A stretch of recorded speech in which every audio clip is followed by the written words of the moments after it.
প্রধানমন্ত্রী হিসেবে খালেদা জিয়া যত উন্নয়নমূলক ও যুগান্তকারী কাজ করেছেন সেসব নিয়ে কখনোই আলোচনা হয় না। কারণ খালেদা জিয়া উন্নয়নের বাণী শুনিয়ে ক্ষমতা আঁকড়ে ধরতে চাননি। তার দল বিএনপিও নিজেদের আমলের সাফল্যগুলো নিয়ে খুব একটা কথা বলে না। রাষ্ট্র বিনির্মাণে খালেদা জিয়ার কিছু উল্লেখযোগ্য কাজ দেখে নেওয়া যাক। মুক্তিযুদ্ধকে নিজেদের গণ্ডিতে সীমাবদ্ধ করে রাখার জন্য আওয়ামী লীগের সমালোচনা আছে। খালেদা জিয়া ও বিএনপির ক্ষেত্রে সেটা নেই। অথচ মুক্তিযুদ্ধ ও মুক্তিযোদ্ধাদের সম্মানিত করার ক্ষেত্রে খালেদা জিয়ার অবদানটা অসামান্য। তিনি ক্ষমতা এসে মুক্তিযুদ্ধের স্মৃতি রক্ষা ও স্মৃতি বিজড়িত স্থানসমূহ রক্ষার উদ্যোগ গ্রহণ করেন। রায়ের বাজারে শহীদ বুদ্ধিজীবী স্মৃতিসৌধ নির্মাণ করে মুক্তিযুদ্ধে পাকিস্তানিদের হাতে নির্মমভাবে প্রাণ হারানো বুদ্ধিজীবীদের প্রতি জাতির সম্মান প্রদর্শনের ব্যবস্থা করেন। এরপর 2001 সালে সরকার গঠন করে খালেদা জিয়া মুক্তিযোদ্ধাদের কল্যাণে সরাসরি সরকারকে সম্পৃক্ত করার জন্য মুক্তিযুদ্ধ বিষয়ক মন্ত্রণালয় প্রতিষ্ঠা করে। তার নির্দেশে মুক্তিযোদ্ধা তারামন বিবিকে খুঁজে বের করে মুক্তিযুদ্ধে তার অবদানের স্বীকৃতিস্বরূপ রাষ্ট্রীয় পদক বীর প্রতীক হস্তান্তর করা হয়। খালেদা জিয়া পাকিস্তানে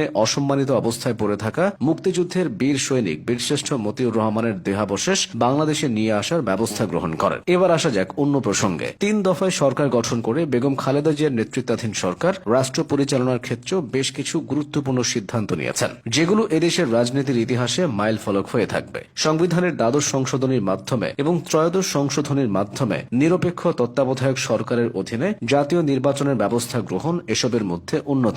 খালেদা জিয়ার সরকার রাষ্ট্রীয় কার্যক্রম পরিচালনায় 7টি সংসদীয় কমিটি গঠন করেন, যাতে বিরোধী দলীয় সাংসদদেরকে গুরুত্ব সহকারে অবস্থান দেওয়া হয়। শিক্ষা খাতে বাধ্যতামূলক প্রাথমিক শিক্ষা আইন এবং মেয়েদের জন্য 10ম শ্রেণী পর্যন্ত বিনা বেতনে পড়াশোনার ব্যবস্থা করা তার সরকারের অন্যতম অবদান। তার সরকারের আমলে বাংলাদেশ উন্মুক্ত বিশ্ববিদ্যালয় ও জাতীয় বিশ্ববিদ্যালয়ের পথ চলা শুরু হয়। বেসরকারি বিশ্ববিদ্যালয় প্রতিষ্ঠার অনুমোদন তার সরকারের আমলেই গৃহীত হয়। তিনি জিয়াউর রহমানের অর্থনীতির অনুসরণ করে বেসরকারীকরণের উপর গুরুত্ব আরোপ করেন। ব্যক্তিগত আয়কর প্রদানের হার 55% থেকে 25% নিয়ে আসেন। ব্যবসায় সহজ করার লক্ষ্যে 27 ধরনের শুল্ক হ্রাস করে 7 ধরনের আমদানি শুল্ক নির্ধারণ করেন। বেগম খালেদা জিয়া বাংলাদেশে মুক্তবাজার অর্থনীতির সূচনা করেন। দেশের ভূভাগের খনিজ সম্পদকে কাজে লাগাতে বড় পুকুরিয়ায় কয়লা খনি ও মধ্যপাড়ার শ্বেত পাথরের খনি থেকে উত্তোলন কার্যক্রমের সূচনা তার সরকারের আমলেই করা হয়। বেগম খালেদা জিয়ার শাসনামলে নারীদের আত্মনির্ভরশীল রূপে গড়ে তোলার জন্য প্রধানমন্ত্রীর তহবিল থেকে সহজ শর্তে ঋণ সহায়তা প্রকল্প গ্রহণ করা হয়। আত্মকর্মসংস্থান কর্মসূচির অংশ হিসেবে সহজ শর্তে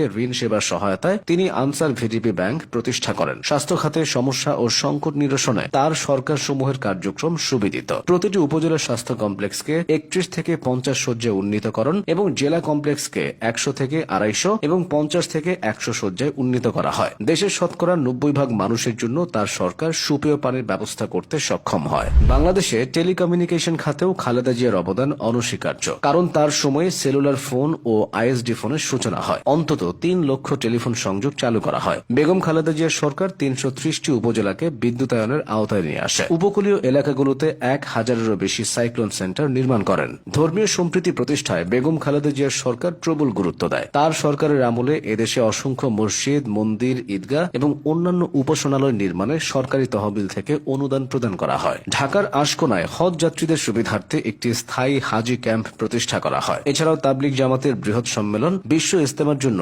টঙ্গীতে অতিরিক্ত 300 একর জমির বন্দোবস্ত করে বেগম খালেদা জিয়ার সরকার। প্রধানমন্ত্রী হিসেবে খালেদা জিয়ার এসব সাফল্যের কথা আপনি কতটুকু জানতেন?